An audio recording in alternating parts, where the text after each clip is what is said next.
आज है विशेष अदालत। कई सारे विषयों पर चर्चा करनी है। क्या है भविष्य बाजार का? क्या निफ्टी जाएगी 23,000 या फिर धड़ाम से आएगी 21,000? इस विषय पर आज हम चर्चा करेंगे, चार्ट्स देखेंगे, बाजार में उथल-पुथल पर बात करेंगे। कई सारे बड़े जबरदस्त संदेश आप लोगों ने भेजे हैं, उनकी भी बात करेंगे। लेकिन आगे बढ़ने से पहले, बातचीत को शुरू करने से पहले एक विशेष बात जो हर सप्ताह मैं आपको बताता हूं, और इस सप्ताह भी बताना मेरा दायित्व है कि investment in securities market are subject to market risks. Read all the related documents carefully before investing. कोई भी निवेश करने से पहले निवेश से जुड़ी सारी जानकारी हासिल करना, सारे दस्तावेजों का अध्ययन करना, यह बेहद आवश्यक है, जरूरी है, और यह आपको निश्चित करना ही चाहिए।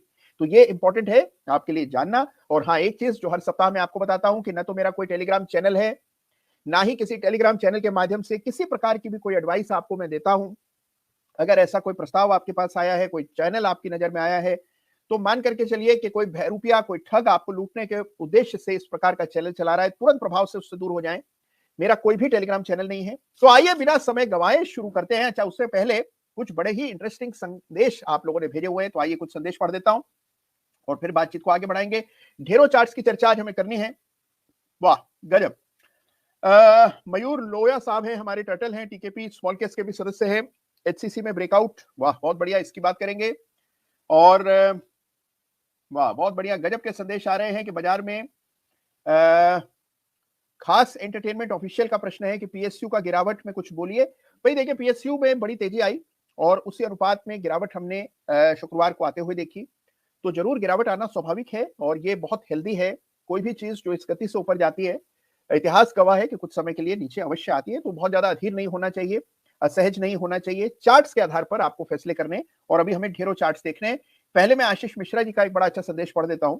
वही लिख रहे हैं कि मैंने हर मंथ 1% को एनएस से। तो बहुत इंटरेस्टिंग संदेश आ रहे हैं, संदेशों पर हम आएंगे, बातचीत और करेंगे, लेकिन उससे पहले आइए हमेशा की तरह चार्ट्स देखते हैं और समझते हैं कि चार्ट्स पर क्या हो रहा है, बाजार किस दिशा में है, किस गति से आगे बढ़ रहा है, आने क्या वाले समय में क्या होने जा रहा है। इन तमाम चीजों की चर्चा करते हैं और फिर लौट आएंगे। कई सारे प्रश्नों पर भी बात करनी है। और आज एक विशेष अतिथि हमारे साथ जुड़े हुए हैं, आदेश अग्रवाल जी। तो आदेश जी हमारे दिल्ली से हैं और गजब का उनका रिजल्ट है और हमारे सेनानी हैं। तो आदेश जी से भी अच्छी चर्चा करेंगे, लेकिन उससे पहले आइए सबसे पहले बाजार के चार्ट्स देखने से कार्यक्रम को शुरू करते हैं।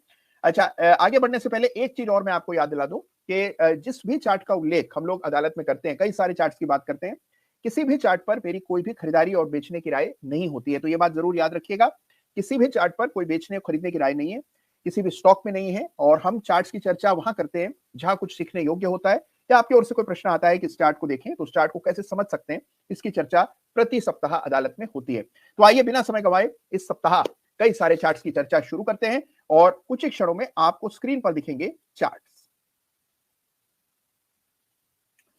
तो लीजिए, आपके सामने चार्ट है और ये निफ्टी स्मॉल कैप इंडेक्स में गजब की तेजी हमने पिछले कुछ सप्ताहों में देखी है। हमने देखा कि कैसे इस इंडेक्स में ताबड़तोड़ तेजी देखने को मिली। अभी देखिए, पिछले साल मई में, यानी कि अभी से लगभग 8-9 महीने पहले, ये इंडेक्स 10,000 पर ट्रेड हो रहा था। इसकी चर्चा अदालत में भी हुई, इसकी चर्चा चार्ट ऑफ द वीक में भी हुई, और वहां से निफ्टी स्मॉल कैप इंडेक्स लगभग 16,000 के ऊपर अब ट्रेड कर रहा है। यानी आप देखिए कि 60% की तेजी कुछ ही महीनों में इस इंडेक्स में आती हुई दिखाई पड़ी। तो स्मॉल कैप इंडेक्स ने गजब गजब रिजल्ट्स दिखाए हैं। अब सवाल यह है कि आगे इस इंडेक्स में क्या होगा। तो एक दफे मंथली चार्ट भी देखते हैं, और ये आपके सामने स्मॉल कैप इंडेक्स का मंथली चार्ट है। बड़ा ब्रेकआउट हुआ 11,500 के ऊपर।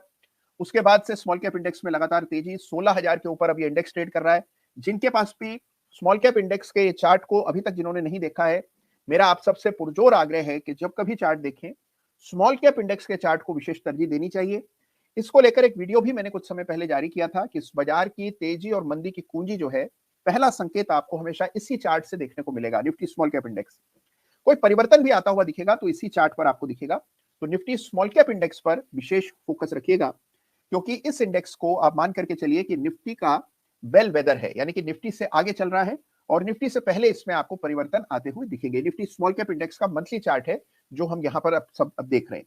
मंथली चार्ट लंबी अवधि के निवेश के लिए देखे जाते हैं। मंथली चार्ट एक साल से ज्यादा अवधि के लिए देखे जाते हैं। तो ये लॉन्ग टर्म चार्ट का एनालिसिस हम कर रहे हैं।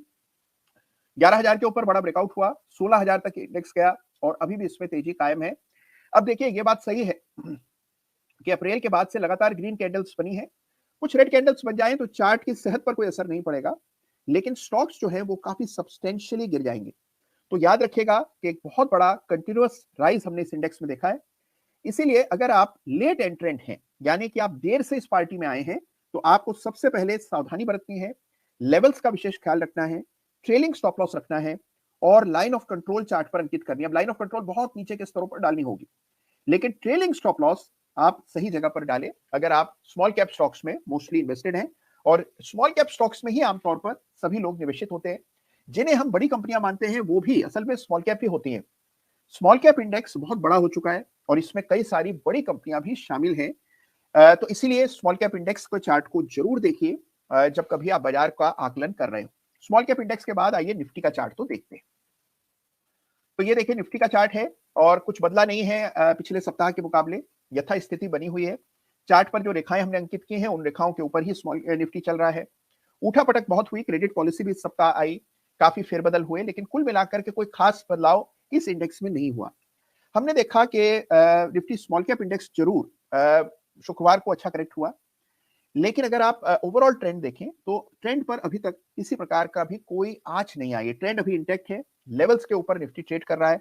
तो निफ्टी के चार्ट को भी जरूर से एनालाइज कीजिए। कुछ खास संकेत इस चार्ट से नहीं आते हैं, यानी जो संकेत पहले आ रहे थे बिल्कुल वही है। कोई भी अभी तक चेंज चार्ट पर इस इंडेक्स के चार्ट पर नहीं दिखेगा। ये हम मंथली चार्ट देख रहे हैं, लेकिन हर सप्ताह हम वीकली चार्ट देखते थे। तो आइए वीकली चार्ट को भी एक नजर देखेंगे। ये निफ्टी का वीकली चार्ट है।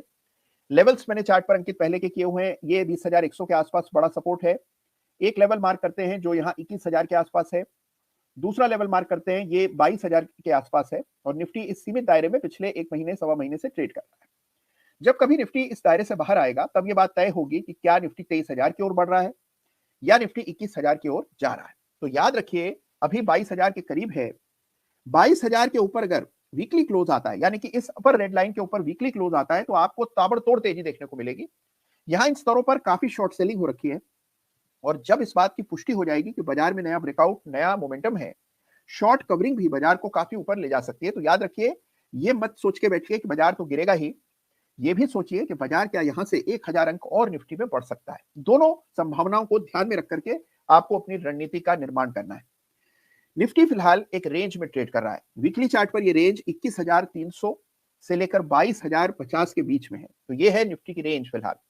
इस रेंज से बाहर निफ्टी माइग्रेट करता है तब आपको नया मोमेंटम देखने को मिलेगा। तो याद रखिए कि अगर आप रेखाएं डालकर सही ढंग से एनालाइज करेंगे तो चिंता फिक्र समाप्त हो जाती है, स्ट्रेस खत्म हो जाता है और क्लैरिटी मिलती है। तो ये क्लैरिटी तब आती है जब आप रेखाएं चार्ट पर सही तरह से अंकित कर लें। मैं कई बार कह चुका हूं, अदालत में आज फिर दोहराऊंगा, ओवर एनालिसिस यानी एक ही सिंपल सी चीज को अलग अलग ढंग से देखने से सिवाय कॉम्प्लिकेशंस के और आपके मन में जो स्ट्रेस पैदा होता है उसके अलावा कुछ हासिल नहीं होता है। तो this results in stresses and disorientation. इसीलिए इंपॉर्टेंट क्या है, उतना ही एनालिसिस करें जितना जरूरी हो। सिंपल रेखाएं डाल करके भी बड़ा ही शानदार और कारगर एनालिसिस किया जा सकता है। तो ये रेखाएं डालिए चार्ट पर और ये रेखाएं आप डालेंगे तो आपको क्लैरिटी मिलेगी कि कौन से लेवल्स इंपॉर्टेंट है। अब देखिए जब कभी इंडेक्स या कोई शेयर एक रेंज में होता है तो आमतौर पर उसमें उतार चढ़ाव चलता ही रहता है, वो उछलता कूदता रहता है उस रेंज में, लेकिन उसको बहुत ज्यादा तरजीह नहीं देनी चाहिए। हमेशा मान करके चलना चाहिए कि रेंज में स्टॉक का मूवमेंट कंप्लीटली इरेशनल हो सकता है। जब रेंज से स्टॉक माइग्रेट करेगा, बाहर आएगा, तब आपको दिशा का अंदेशा होगा, अंदाजा होगा कि किस तरफ और कितना बाजार बढ़ सकता है। तो इसको ध्यान में रख करके एनालिसिस कीजिए। ये निफ्टी का चार्ट है। 22,050 के ऊपर वीकली क्लोज आता है तो जो 23,000 का लक्ष्य है निफ्टी पर वो भी संभव हो सकता है। अगर बाजार नीचे फिसलता है तो 21,000 से 22,000 के बीच में काफी समय बिता सकता है। 21,300 के नीचे अगर वीकली बेसिस पर आपको क्लोज मिलता है तो एक पैटर्न इस चार्ट पर बन जाएगा जिसको डबल टॉप पैटर्न कहते हैं, जो कि काफी बेरिश माना जाता है। तो उस सूरत में आपको एक सिग्निफिकेंट डाउनसाइड भी देखने को मिल सकता है। तो यहां पर इन लेवल्स पर ये रेखाएं डाल देंगे तो आपको नेक्स्ट जो निफ्टी का डायरेक्शन है उसको लेकर काफी क्लैरिटी हासिल हो जाएगी। तो ये बात हो गई निफ्टी की। अब आइए एक दफे बैंक निफ्टी की भी बात कर लेते हैं।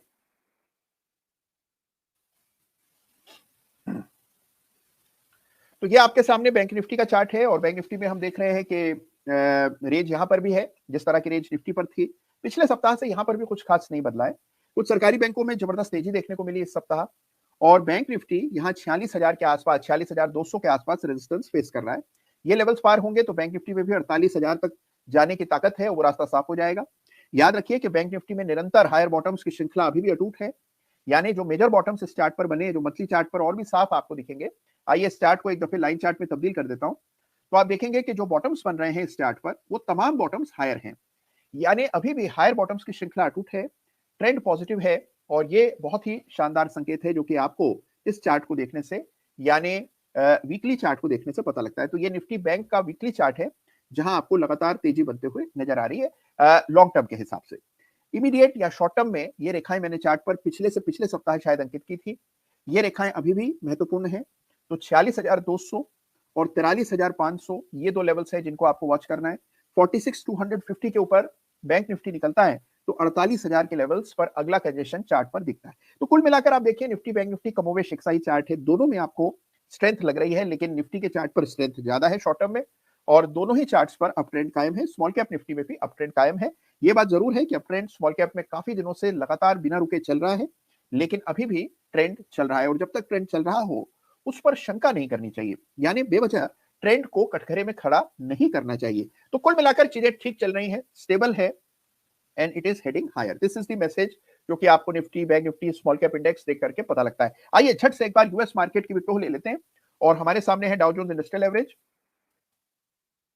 देखिए यहाँ भी तेजी बरकरार है, कोई खास परिवर्तन नहीं आया। ये इंडेक्स भी ऊपर के लेवल्स की ओर बढ़ रहा है। हमने इस इंडेक्स की चर्चा लगातार की है, 36,300 के ऊपर ब्रेकआउट हुआ तभी भी बात हुई थी, और वहां से आप देख रहे हैं कि डाउ जोन्स लगातार तेजी दिखा रहा है। इनफैक्ट इस तेजी की चर्चा लगातार उस समय से हम कर रहे हैं, पिछले साल अक्टूबर नवंबर के समय से, जब से डाउ जोन्स में अच्छी तेजी बनी है। तो डाउ जोन्स की अगुवाई में ही वैश्विक बाजारों में तेजी है, और डाउ जोन्स अब नए कीर्तिमान बना रहा है। लाइफ टाइम हाई लेवल्स पर ये इंडेक्स ट्रेड कर रहा है। तो यूएस मार्केट के इंडेक्स लाइफ टाइम हाई पर है। यूएस में चुनावी साल है, और आपको याद होगा कि जब हम आज से 3 महीने 4 महीने 5 महीने अदालत में चर्चा कर रहे थे, उस समय भी मैंने आपको कहा था कि इलेक्शन ईयर की डायनेमिक्स अलग होती है, और चुनावी साल में यूएस मार्केट्स में आमतौर पर एक अच्छा मोमेंटम देखने को मिलता है, क्योंकि अगर बाजार ना बढ़े हों तो वहां पर इकोनॉमी अच्छा कर रही है ये यकीन लोगों को नहीं होता है। तो शेयर बाजार का बढ़ना बेहद जरूरी है यूएस पॉलिटिक्स के हिसाब से, और वही होता हुआ आपको नजर आ रहा है कि चुनावी साल में हम यूएस मार्केट में अच्छी तेजी देख रहे हैं, और इसकी और भी वजह है। तो कुल मिलाकर ट्रेंड जो है यूएस मार्केट का पॉजिटिव है। हमारे बाजार स्थिर हैं, पॉजिटिव हैं, लगातार ऊपर जा रहे हैं। वॉलिटिलिटी इन स्तरों पर जरूर बढ़ गई है, लेकिन ये स्वाभाविक सी बात है। कुल मिलाकर चीजें ठीक है। आइए एक दफे चार्ट देख लें गोल्ड का भी, और ये गोल्ड का चार्ट आपके सामने, ये M6 गोल्ड के चार्ट को हम देख रहे हैं। तो गोल्ड कुल मिलाकर ठीक है, स्टेबल है, 62-63 हजार के आसपास थोड़ा समय ले रहा है, विच इज परफेक्ट, और ट्रेंड जो है गोल्ड में लगातार पॉजिटिव बना हुआ है। अब आइए एक दफे डॉलर का चार्ट भी देखेंगे। तो ये आपके सामने यूएसडी INR, और यहां पर भी आप एक स्टेबिलिटी देख रहे हैं, कुछ खास बदलाव नहीं है। डॉलर और रुपये जो है वो लगभग 82-83 के आसपास ट्रेड कर रहा है, और कोई खास बदलाव यहां पर नहीं है। अगर डॉलर ब्रेकडाउन दे दे और 82-75 के नीचे निकल जाए, जिस तरह की चर्चा हम कई सप्ताह से लगातार कर रहे हैं, ये लेवल बहुत क्रिटिकल रेजिस्टेंस होता था, अब ये लेवल बड़ा सपोर्ट है। ये लेवल भंग होता है तो आपको एक स्ट्रेंथ पूरे मार्केट में, निफ्टी में भी देखने को मिलेगी। हो सकता है निफ्टी तब 22,000 के ऊपर भी ट्रेड करता आपको नजर आ जाए, और ये ब्रेकआउट आने पर आप देखेंगे कि डॉलर का ब्रेकडाउन, डॉलर का ब्रेकडाउन, रुपए का ब्रेकआउट, और साथ में हमारे इंडेक्स का, निफ्टी का भी ब्रेकआउट आता हुआ दिखेगा। तो ये लेवल्स हैं जिसको आपको वॉच करना है। इस चार्ट को भी रोजाना देखा कीजिए, ऐसा नहीं कि कभी देख लिया कभी नहीं देखा गया। 9:15 बजे बाजार खुलता है, आप अपना होमवर्क 8:30 बजे से शुरू कर दीजिए, 45 मिनट का समय अपने लिए रखिए, और 45 मिनट्स में पूरे बाजार को एक दफे जरूर से देखिए। न केवल चार्ट्स देखिए, टॉप हेडलाइंस और न्यूज भी देखना बेहद जरूरी है। 45 मिनट पर्याप्त होते हैं आपको बाजार के लिए तैयार होने के लिए। तो आप मान करके चलिए कि आपके लिए बाजार 9:15 बजे नहीं, 8:30 बजे खुलेगा, और आपको 45 मिनट लगाने हैं बाजार को, मेजर न्यूज पॉइंट्स को, क्या घटा है, इसके रिजल्ट्स कैसे आए, ओवरऑल ट्रेंड कैसा चल रहा है, इन तमाम चीजों को समझने के लिए, ग्लोबल मार्केट्स में बड़े चेंजेस क्या हुए, इसको जानना जरूरी है। अब देखिए कई बार हम सोचते हैं कि हमें क्या लेना देना, हमारे पास तो फला शेयर है ही नहीं, लेकिन देखिए जब तक आप इन चीजों को ट्रैक नहीं करेंगे तब तक आपका वो सेंस डेवलप नहीं होगा। तो 45 minutes a day before market opens, try and see the chart for the dollar every day, रोज देखिए इस चार्ट को। तो ये हमने Nifty, bank Nifty, global markets, तमाम चार्ट्स की चर्चा की। कुल मिलाकर चीजें ठीक हैं, नियंत्रण में हैं और महत्वाकांक्षी, ये आपको चार्ट देख करके पता लगता है। और आइए अब हम आगे बढ़ते हैं, और कई सारे चार्ट्स पर अनेकों प्रश्न तब तक जमा हो गए हैं, तो कुछ प्रश्नों की भी चर्चा करेंगे। आइए फटाफट कुछ एक सवाल मैं ले लेता हूं, और उसके बाद अपने साथ जोड़ेंगे आदेश जी को, जो बड़े धीरज के साथ इंतजार कर रहे हैं आज अदालत में जुड़ने का। लेकिन वो अदालत में जुड़े इसका भी हमने लंबा इंतजार किया है, तो अगर थोड़ा इंतजार वो कर रहे हैं तो कोई बड़ी बात नहीं, अभी जोड़ते हैं उनको, लेकिन उससे पहले आइए कुछ और बातचीत हो जाए। तो देखिए कई सारे अच्छा हमारे एक मनोज जी है, मनोज कुमार जी, ये शामली से जुड़े हुए हैं, सेनानी है पूरी तैयारी के और गजब का काम करे। मनोज जी आपका भी बहुत बहुत धन्यवाद आज शनिवार को अदालत में जुड़ जाने के लिए, समय निकालने के लिए, थैंक यू सो मच। और कई सारे और सवाल आए हैं, चलिए कुछ सवालों की मैं बात करता हूं और फिर आगे बढ़ेंगे। अच्छा, एक हमारे रमेश यारागल साहब हैं जो लिख रहे हैं, Kunal sir IREDA full top फंस गया हूं, क्या रिट्रेस कर सकता है निवेश फॉर 1 ईयर? ठीक है, तो अच्छा सवाल है। इस सवाल में अच्छा क्या है? अच्छा यह है कि कई बार हम लोग निवेश करते हैं लेकिन कोई खास ऐसे योजनागत ढंग से नहीं करते हैं और उसका नतीजा ये होता है कि कई बार फंस जाते हैं। जिस शेयर की बड़ी फैंसी होती है या बड़ी चर्चा चल रही होती है तो आमतौर पर हम भी सुन करके उससे प्रभावित हो जाते हैं कि अरे यार सब खरीद रहे हैं और ये देखो 100 रुपए का था, 50 रुपए का था, आज ये 200 रुपए का हो गया। तो सुनकर लगता है कि अच्छा काश ले लिया होता, चलो तब नहीं लिया अब ले लेते हैं। देखिए शेयर जो है, कोई भी स्टॉक, कोई भी इंडेक्स आपका जब मन करे तब नहीं बाय कर सकते। तो अगर आप भी ऐसा करते हैं कि जब आप जागे तभी सवेरा मानकर जो शेयर समझ आ रहा है उसको किसी भी दाम पर किसी भी चार्ट पर खरीद लेते हैं तो ऐसा करना घातक साबित हो सकता है। दूसरी बात, देखिए हमारे पास जो कौशल है वो इन चार्ट्स का है, हमारी संपदा तो ये चार्ट्स हैं। अब अगर मान लीजिए कोई चार्ट रिसेंटली शुरू हुआ है, शेयर नया लिस्ट हुआ है, तो बहुत सीमित डेटा उपलब्ध होता है, बहुत ही सीमित। जैसे इस चार्ट को अगर आप देखें तो 50 रुपए से ये शेयर चलने लगा, 50 से 4 गुना हुआ। कितने समय में हुआ ये देखते हैं। तो इरेडा नवंबर से लेकर के अभी तक, यानी in less than a quarter, ये शेयर जो है वो 4 गुना हो गया। टॉप पर आपने लिखा है कि आपने इसमें खरीद की। सबसे पहला मेरा आपसे सवाल यह है कि क्या सोच करके खरीदा, क्या लॉजिक था? अपने आप से प्रश्न जरूर कीजिए। जब कभी कोई निवेश करें, छोटा करें, बड़ा करें, तात्कालिक करें, लंबे समय के लिए करें, कैसा भी निवेश आपका हो, हमेशा ये जरूर सोचिएगा कि आप निवेश कितने किस लॉजिक से कर रहे हैं। क्या ऐसा है इस चार्ट पर या इस शेयर में जिसकी वजह से आपको निवेश करने के लिए अपने आप को विवश पा रहे हैं?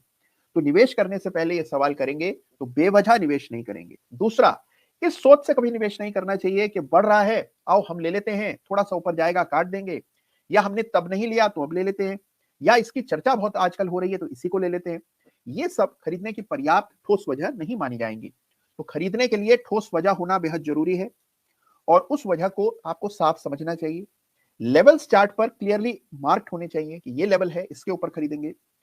जब खरीदेंगे तो इसी को क्यों खरीदेंगे, किसी और को क्यों नहीं? इस तरह के सवाल अपने से पूछिए, ठोस जवाब अपने आप से निकालिए और आप देखेंगे गलतियां कम होने लगेंगी, नुकसान कम हो जाएंगे, आप बाजार को संजीदा समझने लगेंगे। And that is how you get more serious about the market.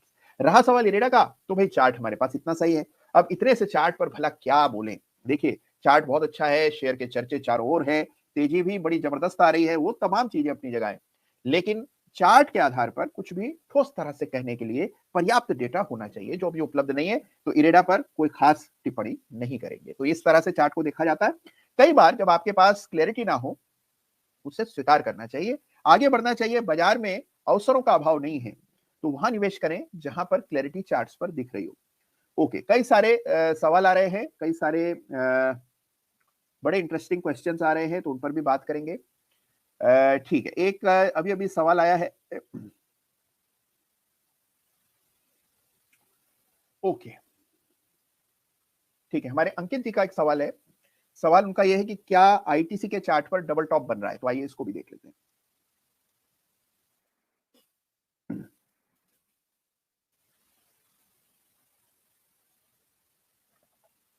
तो ये चार्ट आपके सामने आईटीसी का है और यहाँ पर कुछ खबरें चल रही हैं और उस वजह से ये आप गिरावट देख रहे हैं। ये जो स्केल आप देख रहे हैं राइट साइड में, इसको हम लॉग स्केल कहते हैं। इसको लीनियर में तब्दील कर देंगे तो चार्ट थोड़ा अलग दिखेगा आपको। ये अब नॉर्मल चार्ट है और इसको गौर से देखिए तो यहाँ शायद डबल टॉप जैसी आकृति आपको दिखाई पड़ी होगी। भाई देखिए डबल टॉप के बीच में आमतौर पर दो टॉप्स के बीच में इतनी बड़ी खाई नहीं होती है, लेकिन फिर भी अगर आप इसको डबल टॉप कहें तो कह सकते हैं। मैं बहुत ज्यादा कन्विंस नहीं हूं, मैं इसको डबल टॉप की तरह नहीं देखूंगा, मैं इसको एक सपोर्ट के ब्रेकडाउन के रूप में समझूंगा। तो 435 के नीचे एक बड़ा ब्रेकडाउन हुआ है, लोअर पीक्स चार्ट पर बनना शुरू हुआ और उसके बाद ये ब्रेकडाउन हुआ। तो आईटीसी में ये जो बड़ी तेजी आई थी, और ये तेजी देखिए कब से चल रही है, बहुत बड़े अंतराल के बाद आईटीसी में मोमेंटम बना था और अप्रैल 2022 यानी कि आज से आप देख लीजिए लगभग 2 बरस पहले ये मोमेंटम शुरू हुआ। अभी भी मोमेंटम चल रहा था, लेकिन अब इसमें एक ब्रेकडाउन आता हुआ दिख रहा है। तो चार्ट पर एक क्लियर ब्रेकडाउन है एलओसी का, ये आप साफ देख पा रहे हैं आईटीसी के चार्ट पर, इसमें कोई दो राय नहीं। तो इस तरह से इसको देखिए, डबल टॉप में इसको नहीं कहूंगा, लेकिन एलओसी का ब्रेकडाउन जरूर इस चार्ट पर आपको दिखाई पड़ रहा है। अच्छा, एक सवाल, ठीक है, एक सवाल यहाँ पर और आया है, और बड़ा इंटरेस्टिंग सवाल कर रहे हैं हमारे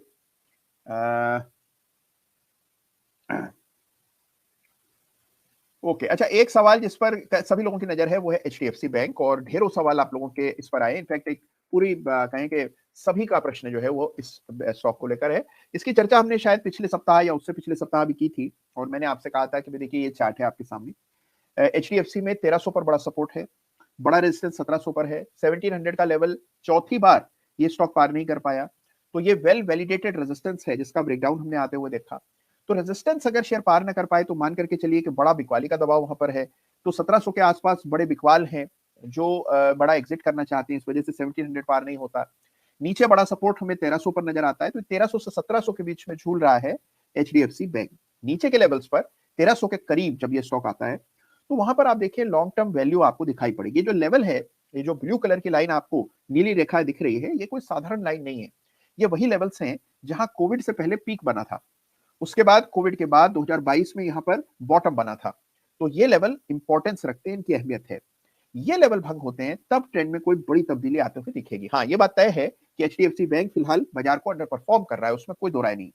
लेकिन रेंज बाउंड चार्ट है, जरूरत से ज्यादा एनालाइज ना करें।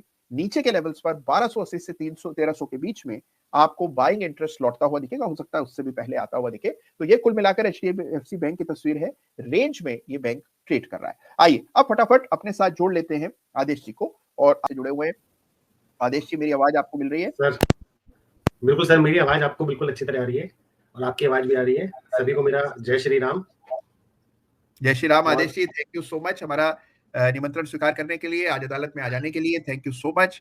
और आदेश जी, ये तो मेरे लिए बहुत ही ऑनर की बात है। अरे वाह, बहुत बढ़िया। और आदेश जी हमारे दिल्ली से हैं, और वैसे ज्वेलरी और गोल्ड के मार्केट में एक्टिव हैं बहुत सालों से। तो ये आपका प्रोफेशन तो असली में यही माना जाए आदेश जी कि अब प्रोफेशन चेंज हो गया है? नहीं, अभी तो सर फैमिली बिजनेस है, जो मैं ईयर 2001 से अपने फैमिली बिजनेस से जुड़ा हुआ हूँ। चांदनी चौक, दिल्ली का दिल। जी बिल्कुल, चांदनी चौक से है आदेश जी। और जो लोग दिल्ली के बाहर के हैं, जो चांदनी चौक की अहमियत नहीं समझते हो, तो उन्हें बता दूं कि Chandni Chowk is the heart of Delhi, और वहां पर मतलब एशिया का सबसे बड़ा मेरे ख्याल होलसेल मार्केट है, और बहुत मैसिव मार्केट है, ऐतिहासिक मार्केट है, सदियों पुराना है, और वहाँ जबरदस्त खाना है। तो कभी आपका दिल्ली आगमन हो और आप चाहते हो पुरानी दिल्ली का खाने का आनंद लेना, तो आपको आना चाहिए चांदनी चौक। और चांदनी चौक में ही हमारे आदेश जी का बिजनेस है, लेकिन उनका इंटरेस्ट शेयर बाजार में। तो अब ये बताइए आदित्य जी, शेयर बाजार की आपकी जर्नी कहाँ से शुरू हुई और अब कहाँ तक पहुंची? सर शेयर बाजार की मेरी जर्नी जो है वो 2004 में एक डीमेट अकाउंट मैंने खोला था, वहां से शुरू हुई। और आईपीओ लगाया था सबसे पहले सर मैंने एनटीपीसी का। एनटीपीसी का लगाया आईपीओ। उसके बाद वो इतनी नॉलेज तो नहीं थी, एक ब्रोकर के साथ हम जुड़े हुए थे, तो चलता रहा 2-4-5 साल, वो चलती रही चीजें। ऐसे करके चीजें 2015 तक जो है वो चलती ही रही। कभी कुछ खरीद लिया, कभी कुछ बेच दिया, बट इसको क्यों खरीदा और क्यों बेचा ये लॉजिक मेरे पास नहीं था।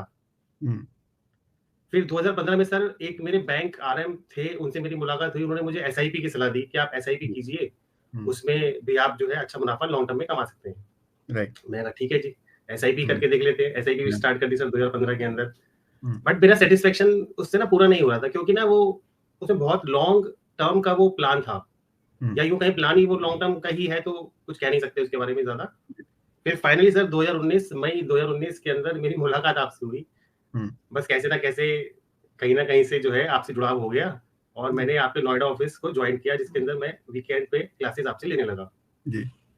तो मैं बहुत भाग्यशाली समझता हूँ अपने आप को कि मैंने 1-to-1 आपसे क्लासेस स्टार्ट करी, और मोटा मोटी 6 महीने तक तो मैंने क्लासेस ली। फिर कोरोना आ गया, तो वो क्लासेस फिर वहां पे स्टॉप हो गई जी। फिर बट वही वाली बात है कि क्योंकि जुड़ाव तो था ही, तो सर फिर मैंने टर्टल दोबारा ज्वाइन किया, क्योंकि कुछ चीजें, नोट्स तो मैंने सारे बनाए थे, बट टर्टल के अंदर काफी चीजें जो मेरी रह गई थी पहले, वो टर्टल में जाके क्लियर हुई। और टर्टल में क्लियर होने के बाद सर जब आपने chart of the week online देना शुरू किया ना, उसके बाद तो बिल्कुल चेंज हो गया। चार्ट्स देखने का नजरिया चेंज हो गया, उसको कैसे परखा जाना चाहिए, किस तरह से एनालिसिस करना चाहिए, वो एक उसमें बहुत बदलाव शुरू हुआ sir chart of the week से आपके।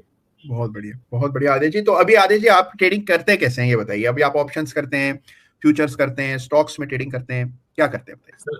सर मेन तो मैं सर वैसे मोमेंटम इन्वेस्टिंग करता हूँ, स्विंग ट्रेडिंग मैं करता हूँ, ऑप्शन ट्रेड नहीं करता हूँ फिलहाल, क्योंकि ऑप्शन ट्रेड करने के लिए सर टाइमिंग नहीं मिल पाती है, मैच नहीं हो पाती है, क्योंकि बिजनेस के लिए भी निकलना होता है, ऑफिस की टाइमिंग रहती है, तो बेसिकली मैं स्विंग ट्रेडिंग ज्यादा करता हूँ। और मेरा क्या एक पैशन है कि मैं ना कोई चार्ट अगर मेरे को अच्छा लग रहा है तो मैं पैटर्न बेस्ड ट्रेडिंग ज्यादा करता हूँ, और उस चार्ट को ना वीकली मैं एक फोल्डर बना के उसको सेव कर लेता हूँ, और मैं उसको हमेशा अपने रडार पे रखता हूँ कि इस चार्ट में 6 महीने में 3 महीने में क्या क्या बदलाव आया। तो वो मेरे को बहुत एक कॉन्फिडेंस देता है कि इसके अंदर क्या बदलाव हुए जिससे हमारे को सीखने को मिला। और अच्छा, ये बात दोबारा बोलिए आदित्य जी, आप क्या करते हैं एग्जैक्टली? आप जो चार्ट आपको अच्छा लगा तो उसको चार्ट को आप अलग से सेव कर लेते हैं? मैं एक फोल्डर बनाता हूँ सर वीकली, उसके डेट वाइज एक फोल्डर बना के उस जैसे मैंने मान लीजिए 10 चार्ट सेव किए, वो 10 चार्ट को मैं सेव कर लेता हूँ डेट वाइज। ठीक है, क्योंकि मैं वीकली एनालिसिस करता हूँ सर। ठीक है, वीकली, हाँ, तो वीकली एनालिसिस करने के बाद वो चार्ट मेरे 10 सेव हो गए, फिर नेक्स्ट वीक फिर 10 चार्ट सेव हो गए मोटा मोटी, फिर नेक्स्ट वीक फिर 10 चार्ट सेव हो गए। तो वो क्या है ना कि वो फोल्डर सिंक रहता है मोबाइल से, तो उसको देखने में इजी रहता है और एक्सेस करने में इजी रहता है। हाँ, बड़ा अच्छा आइडिया है, बहुत अच्छा आइडिया है, इस पर जरूर गौर फरमाइए भाई, ये बड़ा अच्छा आइडिया लगा मुझे। तो आदित्य जी क्या करते हैं कि भाई जो चार्ट समझ आए, जैसे मान लीजिए आज आपने 10 तारीख को चार्ट देखे, जो अच्छे लगे उनको एक फोल्डर में सेव कर दिया, उसके बाद अगले दिन फिर जो चार्ट पसंद आए उनको अलग फोल्डर में सेव कर लिया। तो आपको ये पता होगा कि आपने 10 तारीख को कौन से चार्ट देखे थे और फिर उसमें उस समय क्या देखा, वीकली बेसिस करता हूं सर मैं, वीकली चार्ट देखते हैं तो हर सप्ताह एवरी वीकेंड आपने ये काम किया। बहुत बढ़िया, वंडरफुल आइडिया आदित्य जी। हाँ, और सर मैं बाकी अपने बच्चों को, किड्स को भी यही कहता हूँ कि ये एक मेरा प्लान तो सर ये 10 साल कम से कम इसको सीखने में लगाना है ताकि रिटायरमेंट प्लान किया जा सके। बहुत बढ़िया, बहुत बढ़िया, और सीखते रहना चाहिए आदेश जी, और कभी ये नहीं सोचना चाहिए कि भाई हमने तो सीख लिया, जो सीखना था सब पता लग गया, क्योंकि इसका कोई अंत नहीं है, ये अनंत है, और इसमें इतना कुछ नया हो रहा है, इतनी टेक्नोलॉजी आ गई है, इतने चेंजेस हो रहे हैं, लोगों की सोच विचार बदल रहे हैं। देखिए जब मैंने ट्रेडिंग शुरू की थी उस दौर में एल्गो ट्रेडिंग नाम का कोई भी कॉन्सेप्ट नहीं था। आज आप देख रहे हैं कि 65% से ज्यादा बाजार का वॉल्यूम एल्गो ट्रेडिंग के जरिए हो रहा है। तो आप जो ये बिड्स लगाते हैं, मान लीजिए आपने कभी कोई ट्रेड लिया, 100 रुपए पर आपने खरीदने के लिए डाला, तो आप देखते हैं कि तुरंत जो है एक बायर आ जाता है ऑटोमेटिकली, जो 100 रुपए 50 पैसे पर खरीदने के लिए तैयार होता है। तो आप सोचते हैं कि यार मेरे 100 से ऊपर तुरंत कोई बायर कैसे आ गया? ये एल्गोज हैं जो कि अब सिस्टम में एक्टिव है। तो बाजार का स्वरूप, उसका चाल चरित्र, चेहरा, चिंतन सब बदल गया है, और इसलिए अपने आप को भी बदलते रहना पड़ता है और साथ में नई नई चीजें भी सीखते रहना पड़ता है। तो आदेश जी कह रहे हैं कि लगातार सीखेंगे, 10 साल का उनका उद्देश्य है सीखने का। बहुत बढ़िया बात है आदेश जी। तो आदेश जी अब ये बताइए कि आप चार्ट कैसे चुनते हैं? जो लोग नए हैं, क्योंकि आपको तो बहुत समय हो गया चार्ट्स देखते हुए, लेकिन जो लोग नए हैं, नया कुछ कर रहे हैं, अभी अभी चार्ट देखना शुरू किया, क्या चीजें हैं जो आपको लगता है कि भाई अगर ये गलती मैं नहीं करता शुरू में तो अच्छा रहता? तो कोई गलती जो आपने तब की हो अब नहीं करते हो तो वो बताइए। सर चार्ट को चुनने का सबसे पहला तरीका तो मेरा ये है कि वो निफ्टी को आउट परफॉर्म कर रहा है या नहीं, ये मैं सबसे पहला स्टेप मेरा ये रहता है। उसके बाद मैं उसके अंदर आगे बढ़ता हूँ, फिर मुझे कोई पैटर्न उसमें अगर नजर आ रहा है तो मैं सेकंड स्टेप उसमें लेता हूँ, और उसके बाद 9 से 12 महीने का मैं एक अपना टारगेट पीरियड रखता हूँ, और उस पीरियड के अंदर अपना एक उसके अंदर टारगेट उसका प्राइस का भी रखते हैं कि इसमें ये प्राइस का टारगेट आना चाहिए।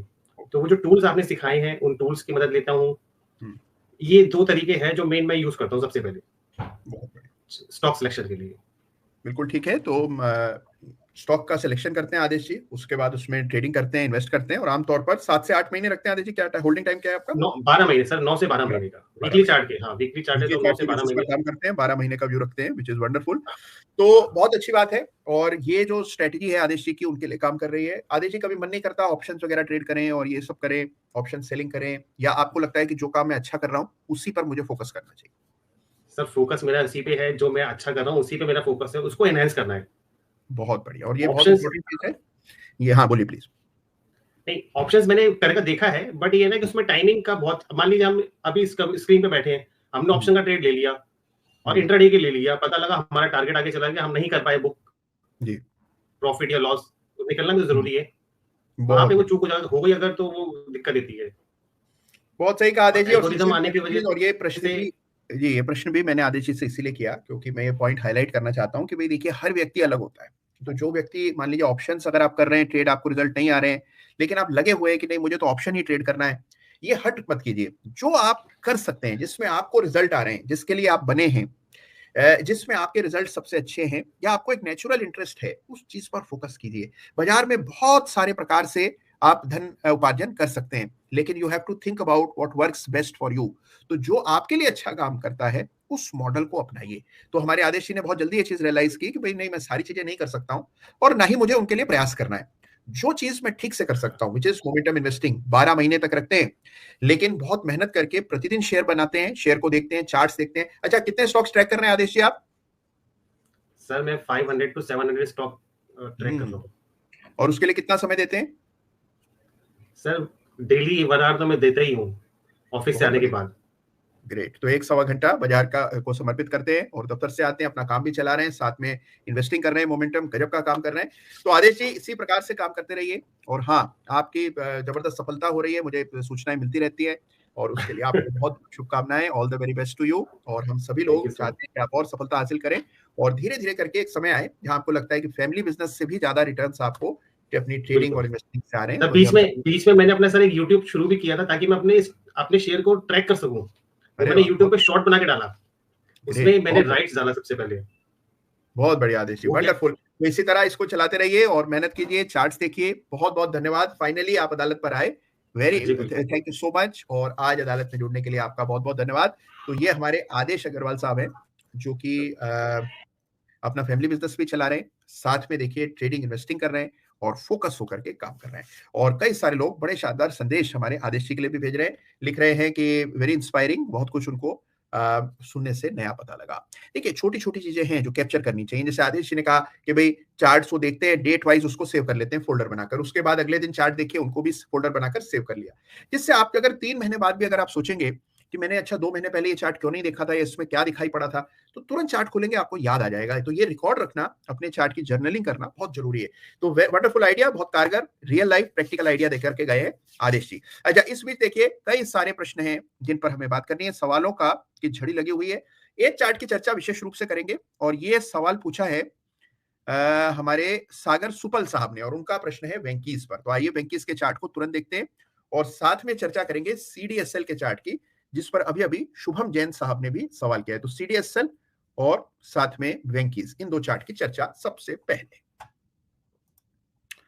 लीजिए। तो सबसे पहले जो बात कर रहे हैं वो है वेंकीज। अब इस स्टॉक ने बड़ा डिसअपॉइंट किया है, नतीजे भी खस्ता हाल आए हैं, और चार्ट भी लगातार अंडर परफॉर्म कर रहा है, ब्रेकडाउन आता हुआ दिख रहा है, और बाजार की इस तेजी के बावजूद इस चार्ट पर उस प्रकार का मोमेंटम देखने को नहीं मिला। बीच में तूफान हुआ, लेकिन रेजिस्टेंस को पार करने में अभी तक ये स्टॉक असमर्थ रहा है।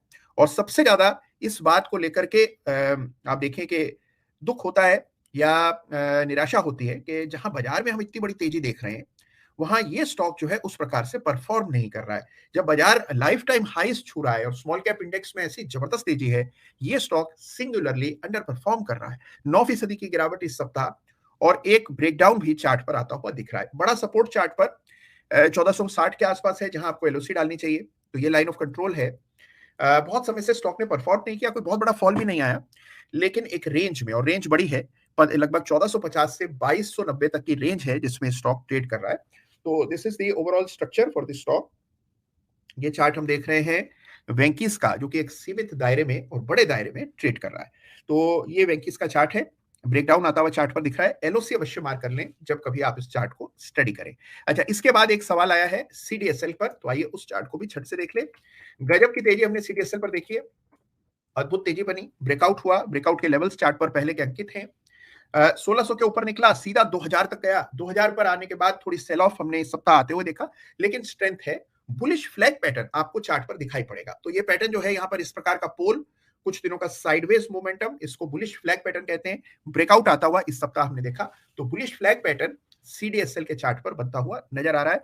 तो यह है सीडीएसएल का वीकली चार्ट, और इस पर बना जो पैटर्न है इसको कहते हैं bullish flag pattern. Line of control कैसे डाली है? लाइन ऑफ कंट्रोल डाले इन स्तरों पर। तो ये आपकी लाइन ऑफ कंट्रोल हो गई, और ये चार्ट है सीडीएसएल का, जिस पर अभी अभी एक प्रश्न आया था, उसके उत्तर में ये चार्ट हम देख रहे हैं। ओके, वाह,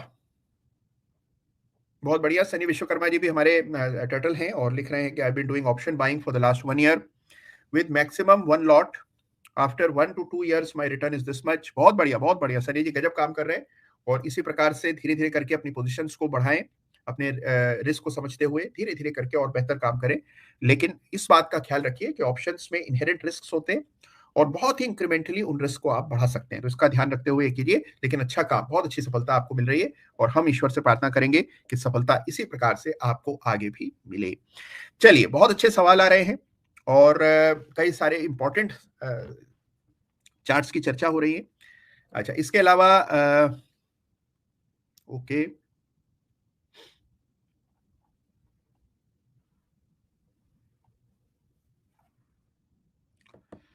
ओके, एक सवाल हमारे डोनट्स 100 का है, इस पर मैं आता हूं।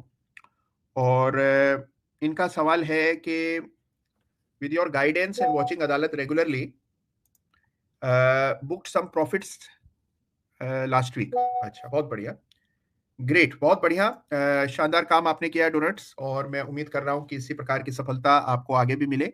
अच्छी बात यह है कि अदालत को देखकर आपने सही समय पर प्रॉफिट बुक किया अपने शेयर्स में, और ये अच्छी बात है। देखिए, इंपॉर्टेंट क्या है, जितना इंपॉर्टेंट डिसीजन एंट्री का है उतना ही इंपॉर्टेंट डिसीजन एग्जिट का भी होता है, और एग्जिट के डिसीजंस को भी बहुत महत्व देना चाहिए। मैं हमेशा से कहता आया हूं कि एंट्री के मुकाबले एग्जिट हमेशा ज्यादा इंपॉर्टेंट होती है। जब आप एग्जिट कर रहे होते हैं, आप हमेशा ही तनाव में होते हैं। अगर प्रॉफिट पे एग्जिट हो तो तनाव इस बात का होता है कि कहीं ऐसा ना हो, जब आप प्रॉफिट में एग्जिट कर रहे होते हैं तो तनाव इस बात का होता है कि कहीं ऐसा ना हो कि हम बेच दें और बाद में शेयर और ऊपर हो जाए। जब आप नुकसान में एग्जिट कर रहे होते हैं तो तनाव होना लाजमी है। तो एग्जिट हमेशा तनावपूर्ण होता है, इसीलिए मुश्किल फैसला है। लेकिन इस मुश्किल फैसले को अगर आप अदालत देखकर, लाइंस का ख्याल रखकर, लेवल्स को ध्यान में रखकर सही ढंग से कर पा रहे हैं, तो इसे मैं बड़ी उपलब्धि मानता हूं, और इसके लिए आप बधाई के पात्र हैं। तो बहुत बढ़िया काम किया आपने। ये हमारे डोनट्स 100 हैं जिन्होंने समय से अपने स्टॉक्स को एग्जिट किया। रविराज गोखले साहब का प्रश्न है, और उनका सवाल है बीईएल पर। अच्छा, बीईएल, भारत इलेक्ट्रॉनिक्स, इस पर प्रश्न है। इन्होंने फिबोनाची सीरीज इस पर प्लेस की, और इनका कहना है कि फिबोनाची लेवल पर ही स्टॉक अब सपोर्ट ले रहा है, तो इसको किस प्रकार से पढ़ा जाए। तो आइए बीईएल का चार्ट देखते हैं।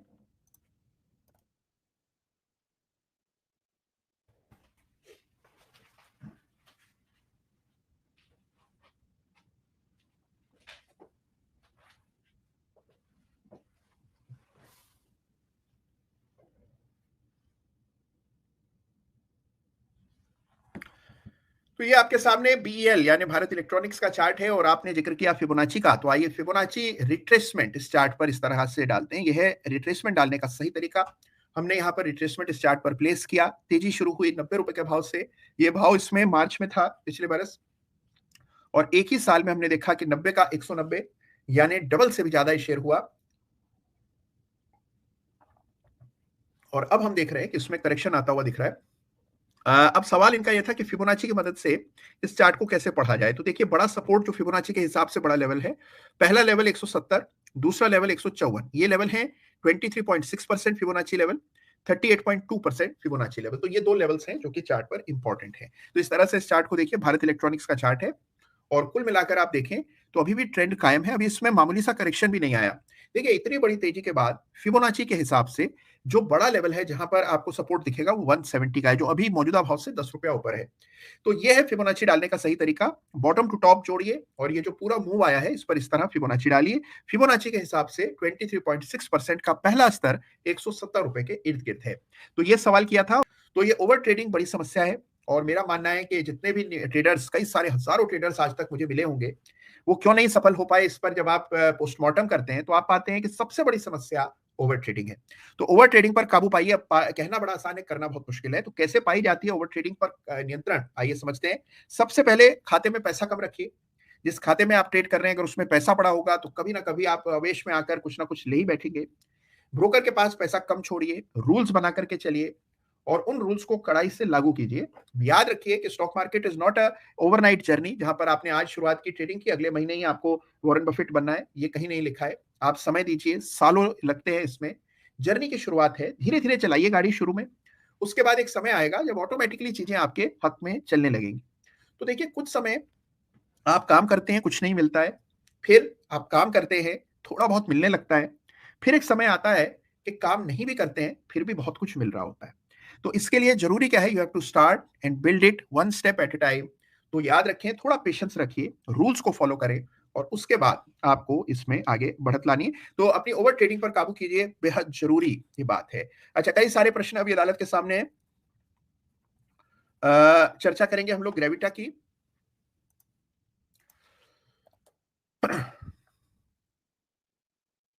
ये ग्रेविटा इंडिया का चार्ट है वीकली। तेजी बनी थी बड़ी जबरदस्त, ब्रेकआउट हुआ था यहाँ पर और 395 रुपए से बढ़कर सीधा 1100 रुपए तक ग्रेविटा गया, फिर ब्रेकडाउन हुआ, एलओसी टूटी और स्टॉक में करेक्शन आ रहा है। अब यहाँ पर भी फिबोनाची यूज करें अगर, और देखते हैं कि कौन से फिबोनाची लेवल तक ये करेक्शन प्राइस को ले आया है, तो आप देखते हैं कि यहाँ 23% का लेवल टूट गया है और अब हम 38वीं सदी का लेवल लगभग 800 रुपए के आसपास है। तो कुल मिलाकर करेक्शन चल रहा है, ट्रेंड अभी भी पॉजिटिव है, ये याद रखिएगा। तो ये चार्ट आपके सामने ग्रेविटा। आइए एक चार्ट देखते हैं श्रीराम फाइनेंस का, जिस पर प्रश्न ये है कि क्या इसमें चैनल का ब्रेकडाउन है, ये है सवाल। ये आपके सामने श्रीराम फाइनेंस, क्या इसमें एक अपवर्ड स्लोपिंग चैनल का ब्रेकडाउन है? मुझे नहीं लगता है, क्योंकि देखिए अभी तो चैनल अगर आप इस तरह डालेंगे इसमें, मान लीजिए आप यहां से शुरू करते हैं और चैनल डालना शुरू करते हैं, तो आप पाएंगे कि चैनल के भीतर ही प्राइस ट्रेड कर रहा है। यानी कि यहां से अगर आप इस तरह से लाइन डालते हैं तो आप देखते हैं कि mostly it is trading inside the channel, तो कोई ब्रेकडाउन नहीं है। तो कुल मिलाकर चैनल में ही प्राइस है, बिल्कुल सही है। अच्छा, इसके बाद एक अल्ट्राटेक पर प्रश्न आया था, उसको भी ले लेते हैं। अल्ट्राटेक, और अल्ट्राटेक के चार्ट को आप देखें तो ट्रेंड पॉजिटिव है।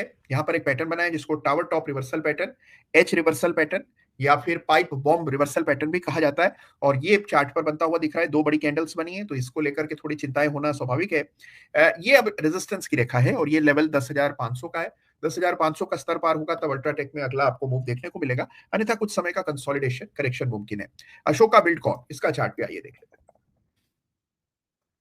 अशोका बिल्डकॉन बड़ी अच्छी तेजी बनी, बाजार में तमाम शेयर्स में बहुत शानदार मूव आया। इस पर रेखाएं मैंने पहले की डाली थी, रेंज में शेयर महीनों सालों तक ट्रेड किया। ब्रेकआउट हुआ जुलाई में, उस समय भाव था 90 का, आज भाव है 175 का। सीधी बढ़त इस चार्ट पर देखने को मिली। एलओसी डाल करके चलिए, स्टेलिंग स्टॉप लॉस रखिए। तेजी पुरानी हो गई है, इस बात को ध्यान में रखिएगा जब इस चार्ट को देखें। देखिए चार्ट देखना कोई बहुत बड़ी बात नहीं है अगर आप चार्ट को ठीक ढंग से देख रहे हो। अच्छा, एक हमारे पीयूष शर्मा जी हैं और वो कह रहे हैं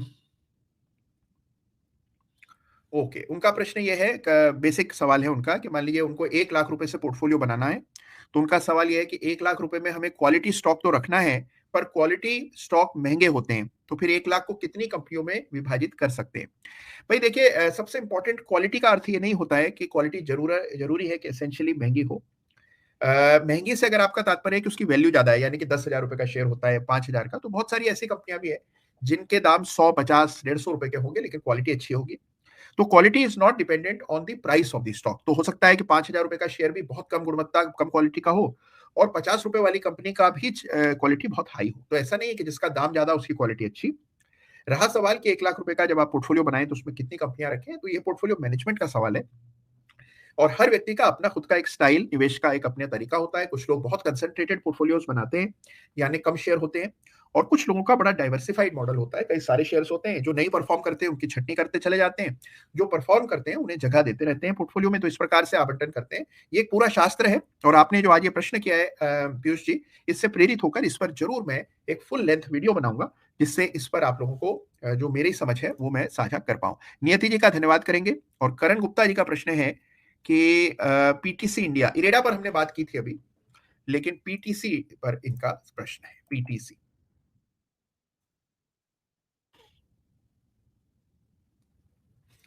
तो ये पीटीसी है भाई। देखिए सरकारी कंपनियों में तो जबरदस्त तेजी बनी हुई है पीटीसी, और वो भी पावर से जुड़ी सरकारी कंपनियां तो गजब ढा रही। 152 से ब्रेकआउट हुआ, 183 गजब का ट्रेंड। अब यहाँ पर ट्रेलिंग स्टॉप लॉस रखिए। चार्ट पर बड़ा सपोर्ट आप देख ही रहे हैं कि यहाँ 166 पर दिखता है, तो 166 पर एक रेखा डाल दें और ट्रेलिंग स्टॉप लॉस जरूर रखें अगर आपके पास पोजीशन है पहले की। तो ये चार्ट है, हमारे करण जी ने प्रश्न किया था अबाउट पीटीसी इंडिया। तो हमने कई सारे चार्ट्स का इस सप्ताह चर्चा की, और आज की अदालत में अनेकों शेयर्स की बात की। साथ ही में हमने बात की कि कैसे आप 20,000, 21,000, 23,000 की अटकलों से बाहर निकलकर एक ठोस, व्यवहारिक और प्रैक्टिकल कारगर रणनीति बना सकते हैं। तो इन सब अटकलों में नहीं पड़ना चाहिए कि क्या होगा, ये होगा, फला होगा। ये देखिए किसी को भी पूरे विश्वास के साथ पता नहीं होता है। तो as investors, as traders, we are not predicting, we are reacting to situations, और ये फर्क जो है ये समझना बहुत जरूरी है। अच्छा, अभी अभी हमारे हर्ष सरावगी साहब हैं, अरे वाह सरावगी, ये भी अच्छा। इनका सवाल है कि एनजी के फ्यूचर्स में बहुत लॉस है। ओहो भाई, देखिए एनजी मतलब नेचुरल गैस। नेचुरल गैस एक कमोडिटी है जिसमें हर चीज ट्रेड करते होंगे, जरूर नुकसान हुआ होगा। तो हर चीज भाई आपको सलाह ये है कि एक पर डिपेंडेंट ना हो, 4-5 कमोडिटीज ट्रेड करें। स्टॉक्स में काम कर रहे हैं तो कई सारे स्टॉक्स का एक रूल बनाए, उनका एक ग्रुप बनाए। एक कमोडिटी ट्रेड करना बहुत उचित नहीं रहता, कई सारे लोग करते हैं और बहुत अच्छे ढंग से भी करते हैं। और एनजी तो देखिए विख्यात है अपनी वॉलिटिलिटी के लिए और अपने बहुत आक्रामक स्वभाव के लिए, तो आपको सोचना चाहिए इस बारे में, अपनी रणनीति पर पुनः विचार करना चाहिए। अच्छा, एक हमारे डॉक्टर सुनील पाठक है, उनका सवाल ले लेता हूं, फिर मैं अदालत को रैप करूंगा। सवाल उनका यह है कि एनसीएल इंडस्ट्रीज, वो कह रहे हैं कि भाई मैंने इस पर एक प्रश्न किया था, एनसीएल इंडस्ट्रीज, इस पर बात की थी। तो आइए एनसीएल इंडस्ट्रीज का चार्ट भी एक नजर देख लेते हैं।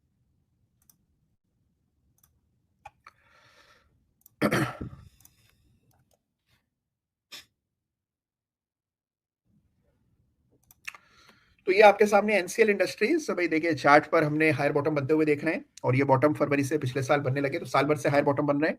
ब्रेकआउट आया, ब्रेकआउट 238 रुपए के ऊपर हुआ। पिछले सप्ताह स्टॉक थोड़ा सुस्त रहा, लेकिन कुल मिलाकर ट्रेंड ठीक है, नीचे एक अच्छा बेस बना हुआ है, तो ट्रेंड ठीक है। अब यहाँ पर देखिए रेजिस्टेंसेस मार्क कर लीजिए। ये बात साफ है कि स्टॉक बाजार को अंडर परफॉर्म कर रहा था, अब आउट परफॉर्मेंस दिख रही है चार्ट पर। रेजिस्टेंस चार्ट पर दिखाई पड़ेगी आपको 282 के आसपास, और एलओसी का स्तर जो आपको चार्ट पर अंकित करना चाहिए वो है 210 रुपए का। तो ये दो रेखाएं डाल देंगे, चार्ट की रीडिंग आसान हो जाएगी। चलिए, तो इसी के साथ आज की अदालत को आप सबकी अनुमति से ही विराम दे रहा हूं। हाँ, बहुत जल्द कुछ नई चीजें इस चैनल पर आने वाली हैं, तो अगर अभी तक आपने चैनल को सब्सक्राइब नहीं किया है तो तुरंत प्रभाव से कीजिए।